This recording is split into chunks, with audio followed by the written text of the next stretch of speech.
Hola y bienvenidos a un episodio más de Cosmovisión en donde hablamos de libros y más. El día de hoy les traigo el libro Sangre Inocente por el autor John Ensor. El autor John Ensor es autor de varios libros, entre ellos Cuestión de vida o muerte,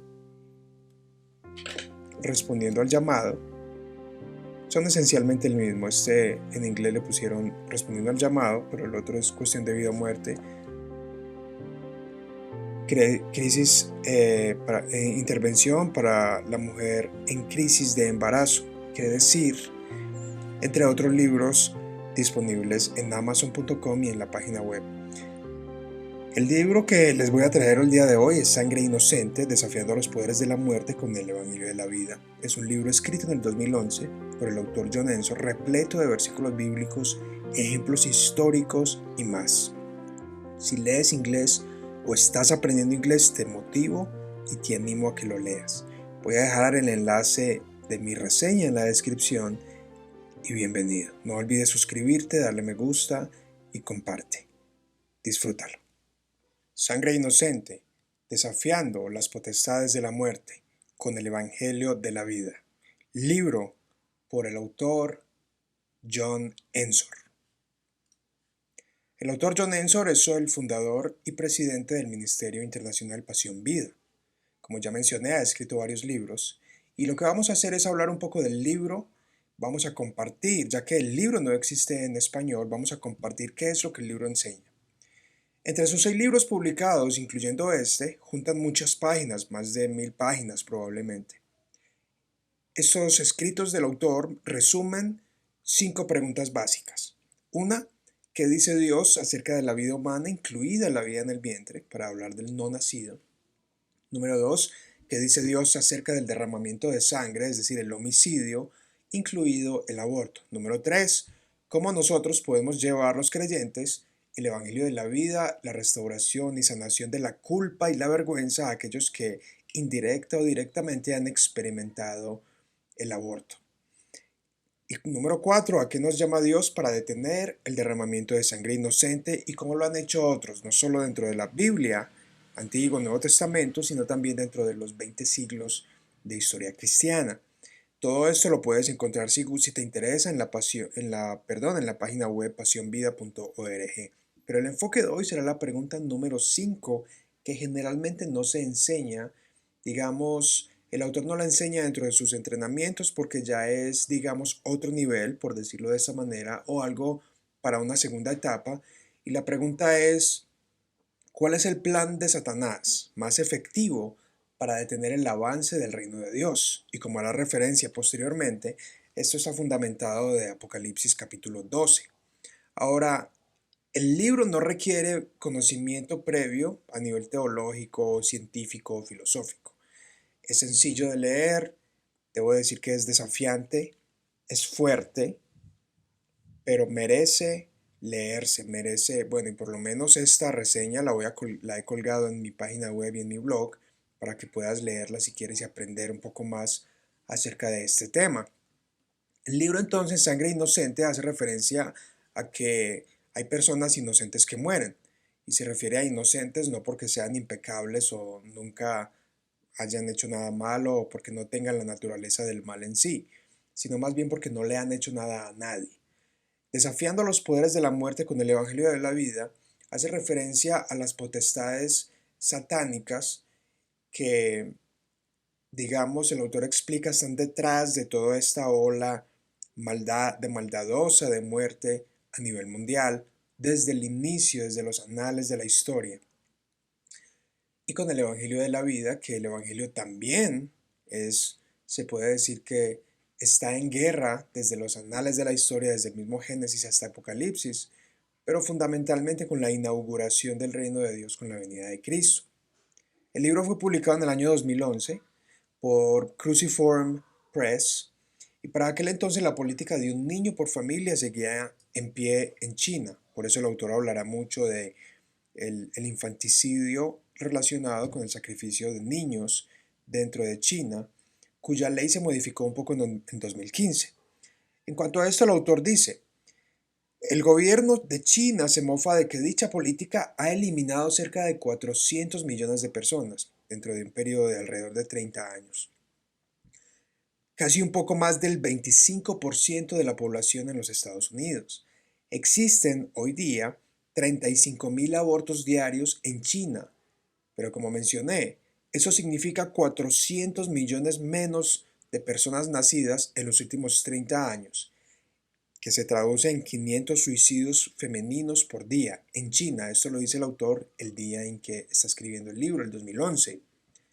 Este libro enfatiza la pregunta entonces, también 2 a la 4, como he mencionado, que dice Dios sobre la vida y segundo que dice el derramamiento de sangre, pero por supuesto que jamás dejará al lector sin que aprenda o sin que esté expuesto a lo que tiene que ver la vida en el vientre.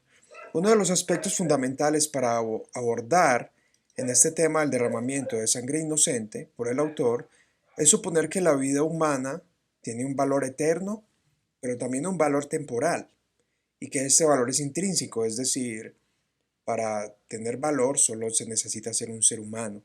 Es decir, que no es utilitario, no depende de las habilidades o facultades que alguien tenga. Mejor dicho, para el autor el valor de la vida humana no depende de las propiedades o habilidades que alguien posea, sino de un valor que es defendible y redimible. Generalmente él lo resume entre intrínseco, igual, eterno y excepcional. Y todo esto está fundamentado en Génesis capítulo 1, verso 26 al 28. Por tanto, la vida no tiene valor por las capacidades que alguien tenga o por la utilidad que le preste a la sociedad.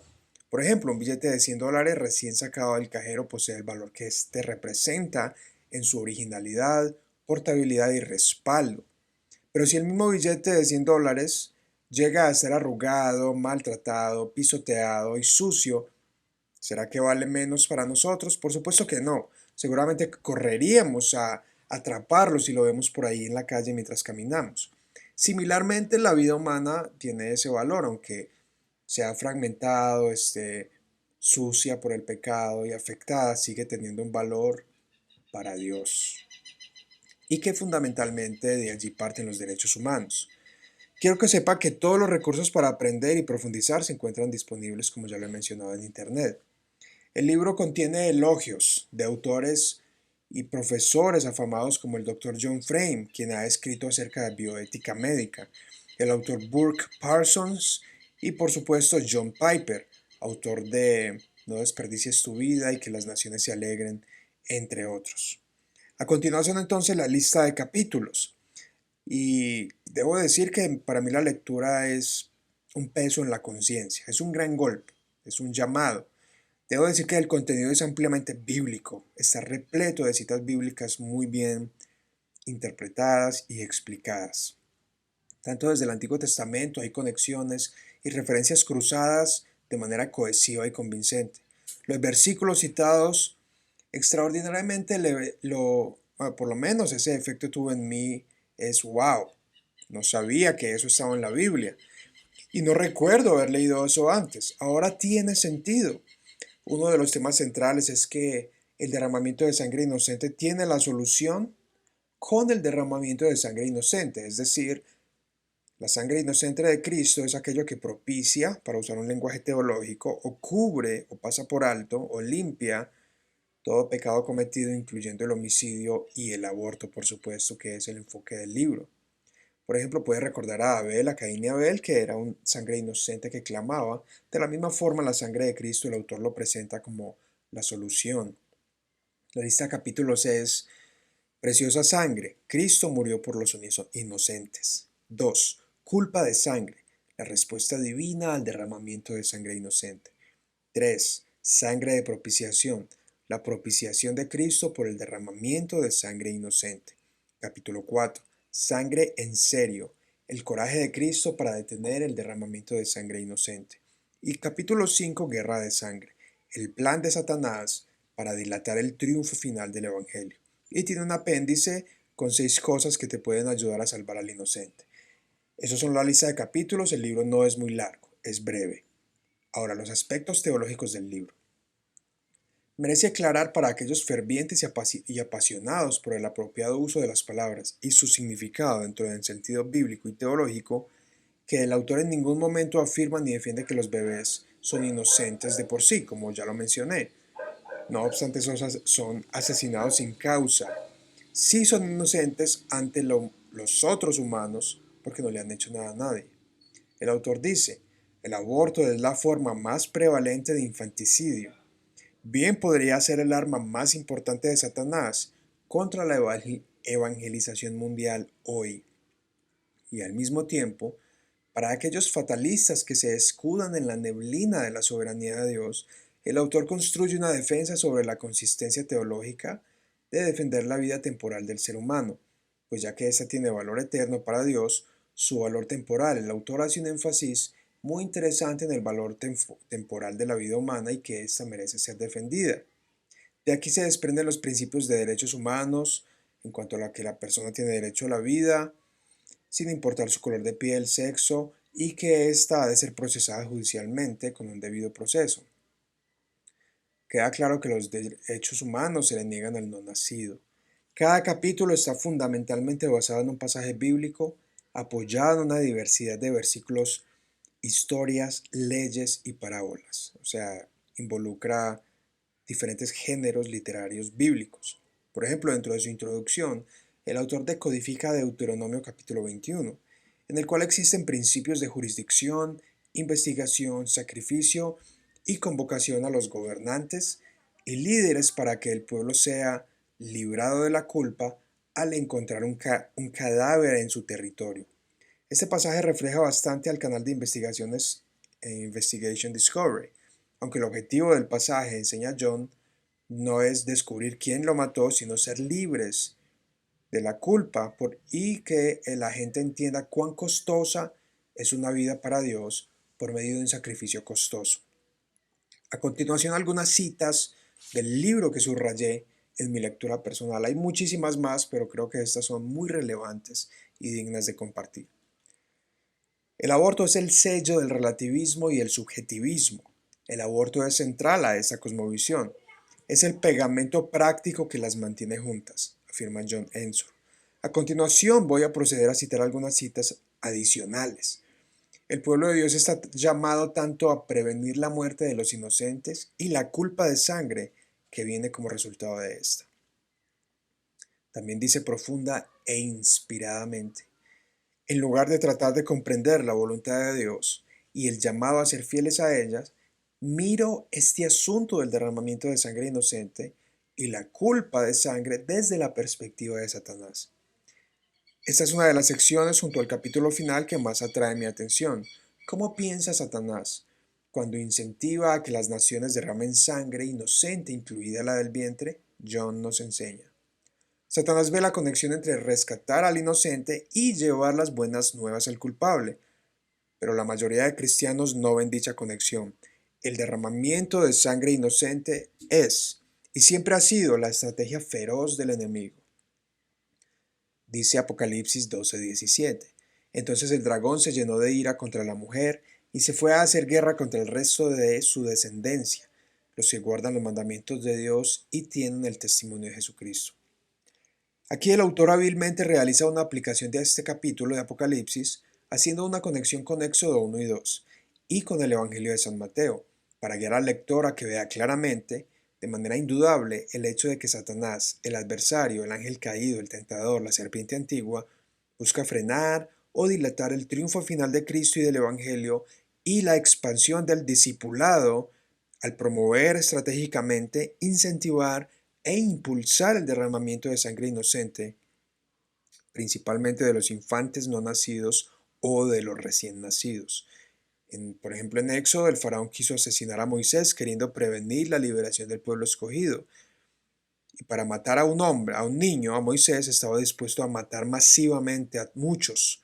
Herodes en Mateo mandó asesinar a los menores de 2 años para impedir el advenimiento del rey. Se cumple el mismo patrón. Con el fin de matar a un niño, estaba dispuesto a matar masivamente muchos de ellos. Pero también aborda cómo el descendiente de David, el rey Manasés, sacrificó a los niños, a Moloch y a otros dioses. Y todo esto para explicar cómo Satanás siempre ha tenido este plan por medio del infanticidio, o sea, sacrificio de infantes o el aborto. Dentro de los entrenamientos pro vida, el autor he aprendido que el autor menciona, y también lo dice en el libro, que generalmente cuando se busca salvar la vida del bebé, el bebé termina salvando la vida de la madre. Aborda Micaela Peterson, quiero citar a Micaela Peterson, que me parece relevante, en donde entrevista a Laila Rose del canal Live Action, quienes afirman el desafío que tenemos para que una mujer no aborte es cuando ve el ultrasonido y se encariña con el niño. Esto lo dice dentro de esa conversación una de las empleadas de Planned Parenthood en cuanto al aborto. Este comentario me parece que los deja en evidencia, ya que lo que hay en el bebé es el vientre. De hecho, el mismo presidente John Biden en Estados Unidos ha sido capturado en cámaras y en video diciendo que la mujer debería tener derecho a abortar su niño. Sorprendentemente su staff se toca la frente impresionados, frustrados por lo que él dice, porque él mismo dice que es un niño. Si no fuera una vida humana sería otra historia. El autor dice, como cristianos hemos aceptado la falsa elección entre el valor temporal de la vida humana y su valor eterno. También cuestiona, sobre este asunto, ¿está nuestra teología y su aplicación realmente alineada con las circunstancias específicas de la presente generación? ¿Sostenemos posiciones teológicas elaboradas y bien razonadas solamente para preservar un empleo o el status quo? Aquí el autor apasionadamente cuestiona si de verdad el conocimiento de la teología le da importancia al derramamiento de sangre inocente o simplemente se limita a debatir intelectualmente o políticamente detrás de un escritorio o un diploma. Otro pasaje fundamental empleado por Ensor es en Lucas 10, cuya parábola del buen samaritano se convierte en una crítica para la élite religiosa de los tiempos de Cristo y de hoy, que con sus postulados teológicos bien razonados deciden esconderse en la neblina para hacer de cuenta que no han visto la sangre derramada. Como consecuencia, pensar que no son llamados a hacer nada. El autor cita Proverbios 24, versos 10-12, donde dice, si fueres flojo en el día del sufrimiento o de la crisis, tu fuerza será reducida. Libra a los que son llevados a la muerte. Salva a los que están en peligro de muerte. Porque si dijeres ciertamente no lo supimos, ¿acaso no lo entenderá el que pesa los corazones? Es un versículo tremendo. Allí él desarrolla un pensamiento sobrio acerca de responder a este llamado para detener el derramamiento de sangre inocente, pero también a librar a aquellos que son llevados a la muerte. En esta porción el autor acostumbra a realizar aplicaciones prácticas desde la historia de la humanidad con el propósito de incentivar. Por ejemplo, en el libro habla de cuando colgaron en la horca unas personas a inicios de 1900 y cómo esto se convirtió en un escándalo. Pero el escándalo fue que algunos cristianos comenzaron a enviarse estampillas de esto y no fueron impresionados por el derramamiento de sangre de personas que no fueron procesadas con el debido proceso. El autor acostumbra a realizar aplicaciones desde la historia de la humanidad. Por ejemplo, también habla de William Wilberforce en la esclavitud y ofrece ejemplos de misioneros tanto de hombres como mujeres dentro de China y otros países en la actualidad. Guillermo Carey, James Pex en India, Mary Slessor en África, entre otros citados. Cita muchísimos salmos para hablar del interés de Dios en liberar a los débiles. El autor arroja estadísticas, creo yo, tenebrosas acerca de la consecuencia de la política de un niño en China. Por ejemplo, mundialmente las tasas más altas de suicidios de mujeres suceden en China. Esto él lo hace para enfatizar el generocidio, es decir, cuando se ha preferido a un niño sobre una niña en aquel país y se ha abortado más mujeres que hombres. El autor cuenta historias inspiradoras de cristianos ayudando a musulmanes que traen a sus bebés para que los puedan tener dentro de estas políticas limitantes de China. Nótese que esta política ha sido modificada años después de escrito el libro, en el año 2015, pero aún así las consecuencias morales, espirituales y hasta económicas no se pueden ver. Ahora el gobierno chino quiere incentivar a que tengan hijos. Conclusión. Este es un libro desafiante, como dije. Pienso que todo creyente y líder principalmente debería leer. Y bueno, si hablas inglés y lees inglés, lo puedes leer. Y si no, pues Esa es la idea de compartir esta reseña. Hoy día es una época de crisis. La crisis de hoy humanitaria es el aborto. En el pasado, la crisis se concentró de manera sistemática en la esclavitud y otros ejemplos ya mencionados como las cámaras de gas en la Alemania nazi y en Rusia, en la Unión Soviética.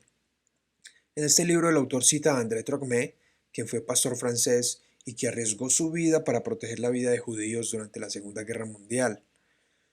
Influenciado por este autor, John Ensor ha hecho una labor de alrededor de 30 años en el Ministerio Provida y enfatiza que el bebé de nuevo salva a la madre.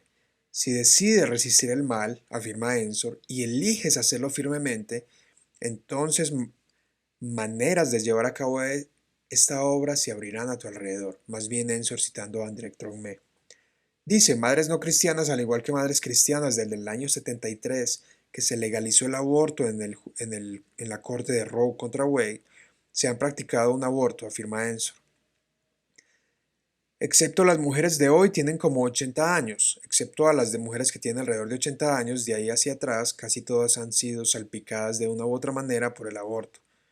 Es algo que se volvió parte de la cultura. Él dice, cuando eres confrontado con una situación en la cual la carencia de acción resultará en el derramamiento de sangre inocente y culpa de sangre, nunca sabes si tu intervención va a tener éxito o te va a meter en problemas.